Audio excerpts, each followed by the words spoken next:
File आपने देख ली, मेरी बात सुनो, मैं यहाँ खड़ा हूँ, क्या मुझे बैठने के लिए कुर्सी नहीं मिलेगी?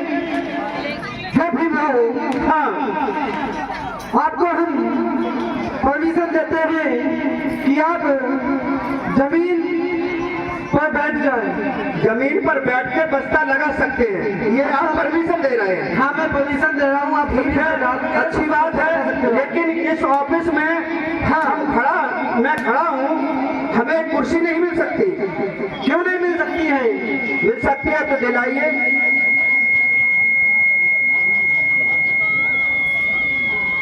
हेलो, मैं बोल रहा हूँ। हाँ कहिए। मैं आपको एक बात और बता दूं।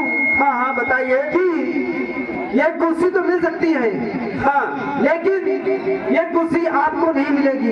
क्यों? क्योंकि ये कुर्सी केवल उच्च समाज के लिए है, हमारे लिए नहीं है। नहीं, ये आपके लिए नहीं है, हमारे लिए नहीं है। ये शूद्र समाज के लिए कुर्सी नहीं है। शूद्र समाज के लिए कुर्सी नहीं है। जज साहब, मैं आपसे पूछना चाहता हूँ, हाँ, कि जमीन का परमिशन हमको दिया? हाँ, मैंने जमीन का परमिशन दिया। जमीन का परमिशन हमारा हुआ तो जमीन हमारी हुई। जज साहब, हाँ, जमीन हमारी हुई, आप अपनी कुर्सी उठाइए, अपने सर पर रखिए, चाहे आसमान में जाइए, जमीन पर बैठने का अधिकार है तुमको। हे डॉक्टर बी आर अम्बेडकर। हाँ कहिए। मैं हमसे बहुत बड़ी भूल हो गई है, भूल हो गई, आपसे माफी चाहता हूँ। डलवाइए, डलवाइए, कुर्सी डलवाइए। हे भैया, तुम्हें कुर्सी डाल दीजिए।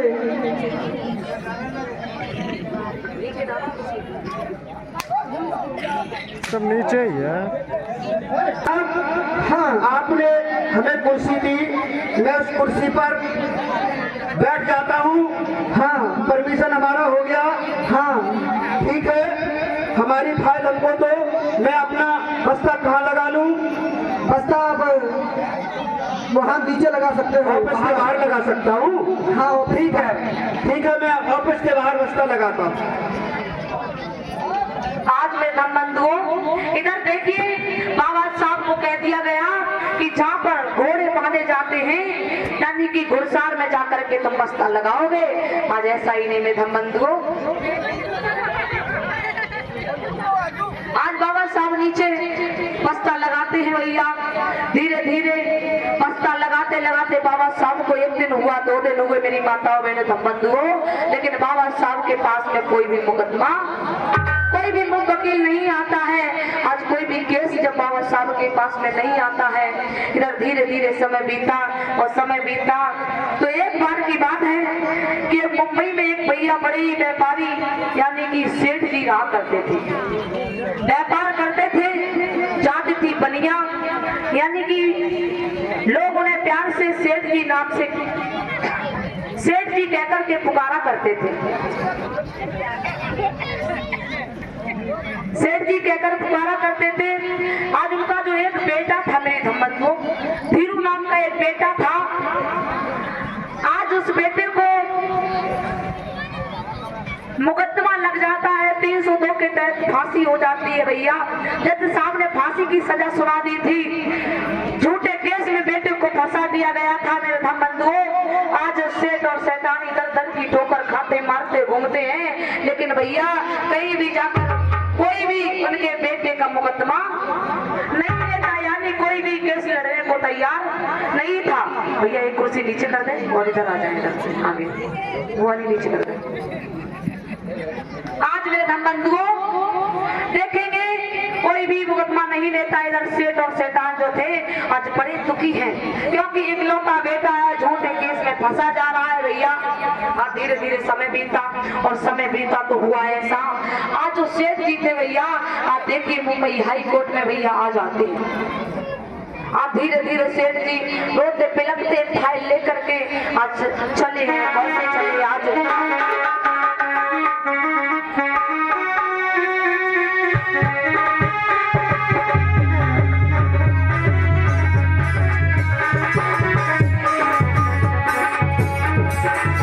आज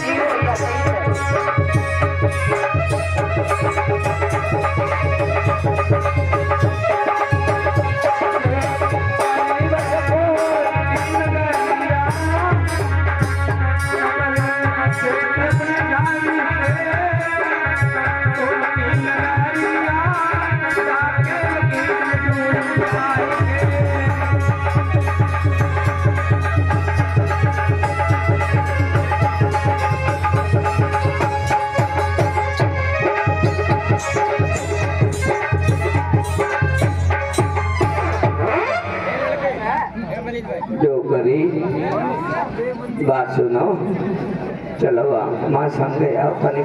आप देखिए कहा है कि भैया सेठ जी थे, बड़े दुखी थे, यानी कि धनवान बहुत थे। सेठ और सेठानी बहुत धनवान थे और ऐसा ही नहीं व्यापार करते थे, क्योंकि भैया चाँद से बनिया थे। आज देखिए बेटा झूठे केस में फंस जाता है। आज भैया कोर्ट के दरवाजे खटखटाने पड़े, खटखटाने पड़े तो भैया आज देखिए धीरे धीरे आज कोर्ट में आ जाते हैं और आपस में वार्तालाप करने लगे। सेठानी से कहने लगे, सेठानी कहिए स्वामी। देखो बोलो।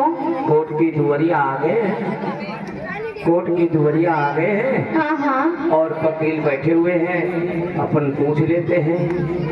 ठीक है स्वामी। हाँ आज में धमबंधु सेठ और सेठानी देखी भैया आज कोर्ट में आ जाते हैं अपनी पूरी फाइल लेकर बेटे की। आप देखिए किस तरीके से आए और जज साहब आज इधर वकील साहब के पास में आए भैया, और एक वकील पास में गए और कहने लगे, भैया भैया वकील साहब,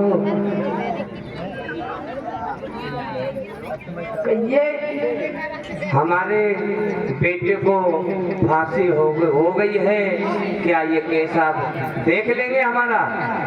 ये कैसा केस है? आज भैया वकील साहब जैसे ही देखते हैं फाइल खोलकर तो उसमें साफ लिखा था 302 के तहत बेटा धीरू को फलानी तारीख को फांसी दी जाएगी। आज ऐसा ही नहीं, धीरे धीरे समय बीता। आज वकील साहब खड़े हो गए, कहने लगे, भैया हाँ भैया, ये केस मैं नहीं लड़ पाऊंगा। अच्छा सेठानी, कहिए स्वामी। अब क्या करिए, वो वाले वकील बस सब देख ही ले। इनसे कुछ बात करिए पैसों के लिए, जितना पैसा लेना वो ले लो हमसे, पर मेरे बच्चे को। सेठ जी आप देखिए आप दूसरे वकील भैया के पास में गए, कहने लगे, भैया देखो वकील साहब, हमारे लड़के को फांसी हो गई है, कब बच जाएगा? हम तो बड़ा विपद मारे हैं। भैया वकील साहब कहने लगे, जैसे ही फाइल खोलकर देखी, कहने लगे, भैया इसमें तो जज साहब ने सीधा लिख दिया है फांसी की सजा, अब कुछ नहीं हो सकता भैया। हाँ, हम आपके बेटे का केस नहीं लड़ सकते हैं। लिखा है इसमें जज साहब ने सीधा लिख दिया फांसी की सजा। हाँ। ये किसी बड़े वकील को दिखाओ। अच्छा, यहाँ पैसा चाहे जितना लग जाए,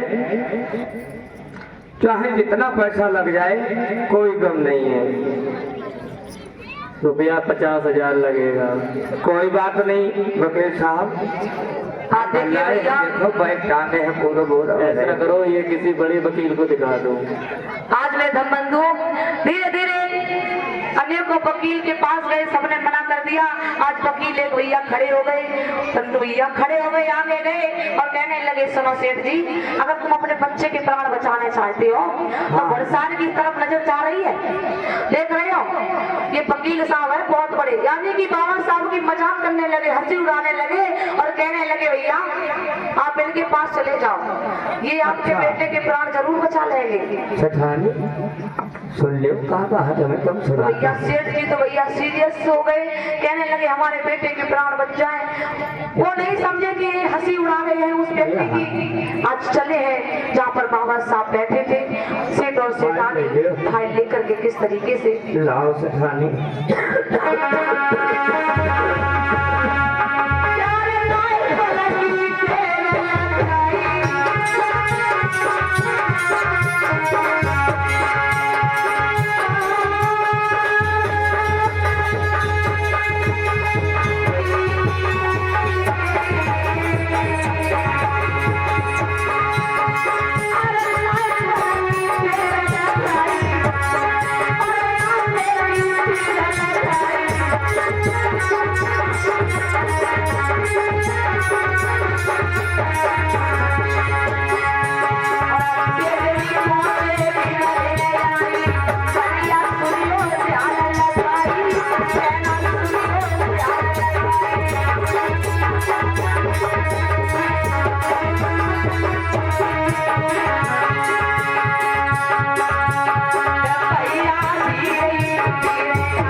आज मेरे धर्मबंधुओं, आज सेठ और सेठान भीम जी के पास में आई और बोलने लगी। अरे साहेब, हाँ कहिए। अरे साहेब, एक हमारा विपद के मारे हैं, देखो ये फाइल मुकदमा हमारे बच्चे को जो है फांसी की सजा हो गई है। आखिर से भी आपके बच्चे को फांसी की सजा हो गई है। हाँ साहब। अच्छा, हाँ। आज मेरे धर्मबंधुओं, आप किसी वकील से नहीं मिले? अरे साहेब, या ना पूछो, हाँ, वकीलों ने तो हमें बिल्कुल खाली कर दिया, पैसे बहुत ले लिए, काम कुछ भी नहीं किए हमारा। पैसे से आपको ठग लिया। हाँ, बिल्कुल बर्बाद कर दिया। फिर किसने बताया कि आप इधर चले जाओ? वही लोगों ने कहा कि वो बैठे हैं वहाँ चले, तो वही कर सकते हैं काम तुम्हारा। वो मखौल पैसे ठग लिए उन्होंने। हाँ। और हंसाई करने के लिए हमारी तरफ भेज दिया आपको। हाँ साहब, बल्कि हमें ये लगा कि ये टिप्पणी कर रहे हैं साहब की सच बता रहे हैं। ठीक है सेठ जी, ये फाइल मैंने देख ली, मैं इसकी स्टडी करूंगा, अच्छा, समझूंगा और जज साहब से मिलूंगा। आज मेरे धर्मबंधुओं, आज सेठ जी ने फाइल दिखाई बाबा साहब को, तो बाबा साहब ने कहा चिंता ना करो। आज सेठ और सेठानी भैया बाबा साहब के कदमों में गिर जाते हैं, कहने लगे अब मेरी आपकी आशा है, आप ही मेरी आशा पूरी करोगे। और रोते हुए बिलखते हुए तब रोए रोए सेठ जी बोले, कोई लला के प्राण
सुन लिया साहब? सेठ जी साहब, मैं आपकी सारी बात सुन रहा हूँ। हाँ। और समझ रहा हूँ। हाँ। आज मैं धर्मबंधु बाबा साहब कहने लगे तुम चिंता ना करो। आज बाबा साहब खड़े हो गए। आज खड़े होकर के भैया आज उस फाइल में देखा, और देखा तो क्या देखा, ऊपर आ जाए भैया। आज उस फाइल को जैसे ही खोल के देखा तो मेरे धर्मबंधु जैसे ही खोल के देखा बाबा साहब ने, तो क्या हुआ, जैसे ही फाइल देखी है, जैसे ही फाइल देखी तो क्या देखा, जैसे ही फाइल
कहिए महोदय जी। हाँ, मैं ये फाइल लेके आया हूँ।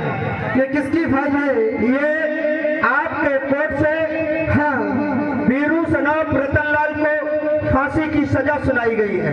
हाँ, वो तो मैंने कब की सुना दी है और मैंने इस फाइल को बहुत बारीकी से पढ़ा है और समझा है। ये डॉक्टर वी अम्बेडकर, मैं सबसे पहले ये चाहता हूँ कि इस फाइल को रीओपन किया जाए। इसके लिए मुझे परमिशन चाहिए और परमिशन के साथ साथ इसमें मैंने अपना वकालतनामा लगाया है। इस केस को मैं लड़ूंगा। हे डॉक्टर बी अम्बेडकर, पहले मेरी बात सुने। हाँ सुनाइए। कि इस फाइल में इस केस को मैंने सजा सुना दी है और अब इसमें कुछ नहीं हो सकता, क्योंकि इसकी जो तारीख है, जो फांसी मुकद्दर कर दी गई थी, वो तारीख नजदीक आ चुकी है। अब इसमें कुछ नहीं होने वाला है। महोदय जी, हाँ, मैंने व्यक्तिगत भी जानकारी की आपकी कानून से कहीं चूक हो रही है। कहीं ना कहीं आपकी कानून से चूक हो रही है। सेठ जी रतनलाल जी बहुत बड़े पैसे वाले हैं।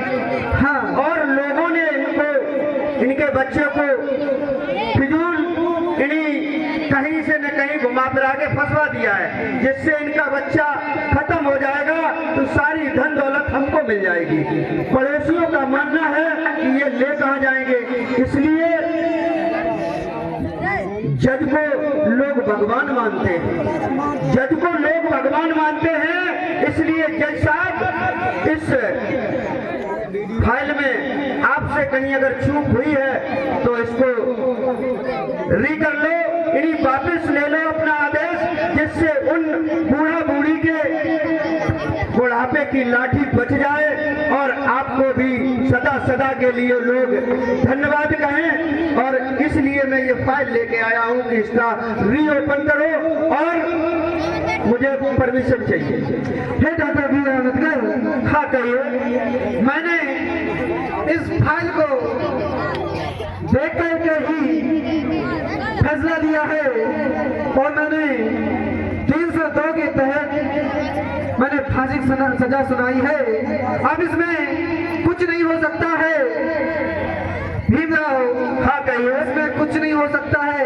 तमाम वकीलों के वदारत से इस बेटे को फांसी की सजा सुनाई गई है। वो दिन तारीख नजदीक आ चुकी है। अब इस केस में कुछ नहीं हो सकता है, कुछ नहीं हो सकता है। महोदय जी, अरे आपकी कोर्ट से कुछ नहीं हो सकता है। हाँ, फिर भी इस फाइल को, इस केस को मरते दम तक, यानी फांसी होने तक इस केस को मैं लड़ूंगा, देखूंगा और समझूंगा। ठीक है भीमराव, जैसी आपकी मर्जी। ये लो फाइल। ठीक है, लाइए। गुड बाय महोदय जी, गुड बाय, गुड बाय। और भारत सिंह मंत्री जी 50 रुपए फीस नहीं ली, ना आपसे कोई फीस लूंगा। अच्छा साहब, ठीक है, अब आप अपने घर जा सकते हैं और जब कल फांसी का टाइम हो, कोर्ट का टाइम हो, तब आप आना। ठीक है इसी साहब। के बीच आरूसी 100 रुपए देकर के कमेटी में सहयोग दे रहे हैं और अंश बंश भैया फपूंद से मान है। जज साहब अपने स्थान पर विराजमान है, वकील साहब अपने स्थान पर विराजमान है और भैया सभी लोग अपने अपने स्थान पर विराजमान है। इधर भैया जज साहब ने कहा कि भैया जो जल्लाद है उनको भी बुलाया जाए, आदेश दिया।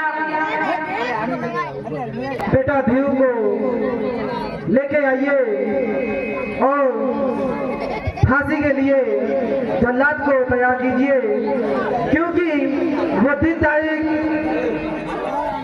नजर शैतानी भी आए, ऐसा ही नहीं सोचने लगे, अब लगता है कुछ नहीं हो पाएगा। मेरा प्राणों से प्यारा बेटा आज फांसी के फंदे पर लटक लग जाएगा। आप देखिए भैया, शासन के लोग जज साहब, आज बेटा धीरू को भी बुलाया गया, आज बेटा धीरू को बुलाया मेरे धर्म बंधुओं, भैया बुलाए गए पास में, और किस तरीके से आज सीने से लगा के अपने बेटे को रोने लगे।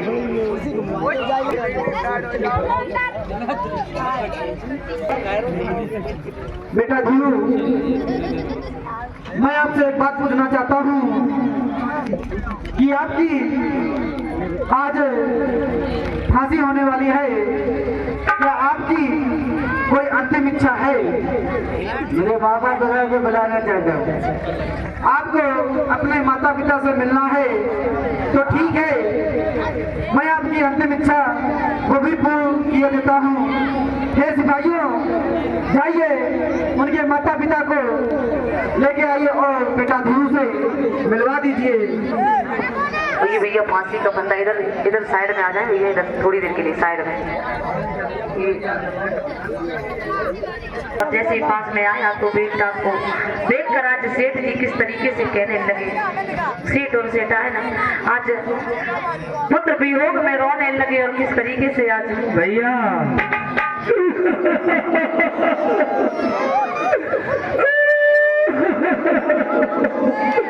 जाने होगा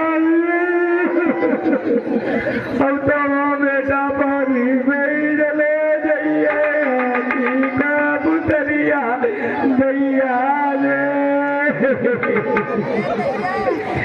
आई मेरा बहुवन पेट जरा।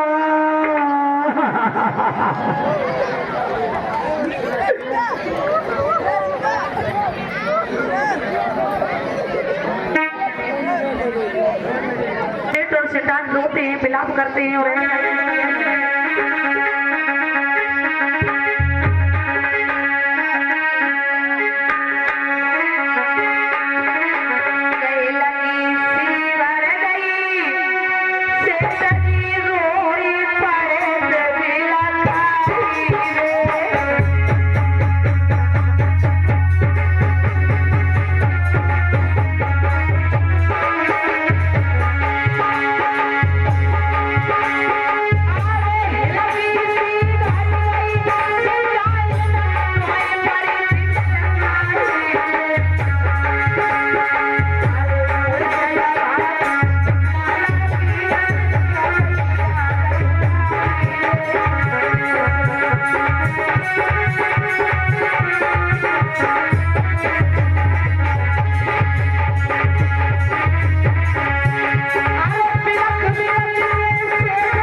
सेठ और सेठा रोते हैं, लेकिन जज साहब ने आदेश दिया, कहा सिपाहियों जाओ इनके बेटे को लेकर आओ और सेठ और सेठानी को अलग करो।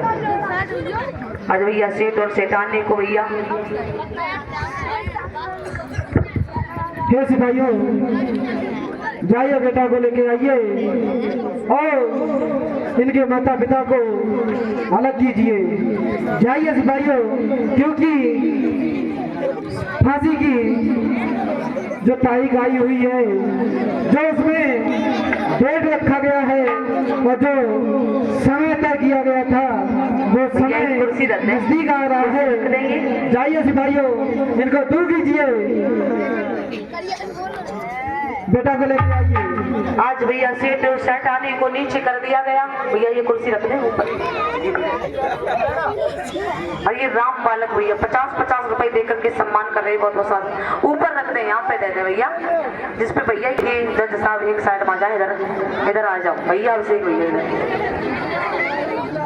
आज देखिए भैया जज साहब आगे आए, आज जल्लादों को खड़ा कर दिया गया और भैया सिपाही से कहा जाइए, हे भैया सिपाही जाइए और कोई कहा कि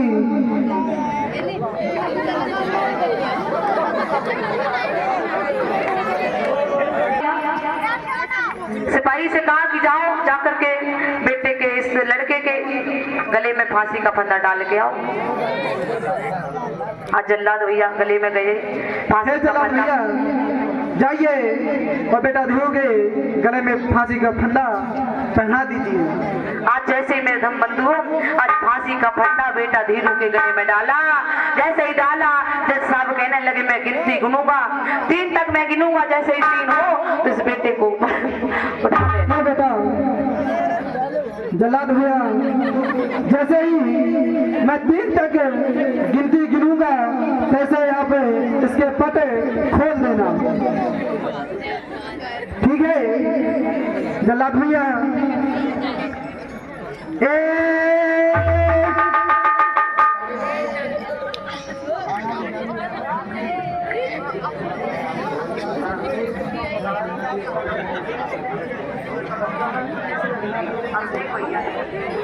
गले से फांसी का फंदा निकाल दीजिए।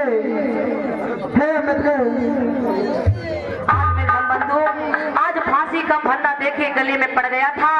टाइम पर बाबा साहब आए, बाबा साहब ने कहा कि जज साहब फांसी का फंदा रोक दीजिए, क्योंकि इस बेटे को फांसी की सजा थी, बल्कि मौत की सजा नहीं थी। आपको इसे मौत का अधिकार इसे मौत देने का अधिकार आपको नहीं है, आपको फांसी का था, आपने फांसी दे दी, अब मौत का अधिकार आपको नहीं है। अब देखिए मेरे नंबर सेठ जी, अरे सेठ जी खड़े होइए, सेठ जी खड़े होइए और अपनी सेठानी को खड़ो कर दिया, ऊपर आइए। सेठ जी मैंने तुमसे वादा किया था कि मुझे कोई फीस नहीं चाहिए, मुझे कोई पैसे नहीं चाहिए, मैं सिर्फ आपका केस लड़ूंगा। मैंने आपका केस लड़ा और आपका बच्चा ये साबित खड़ा।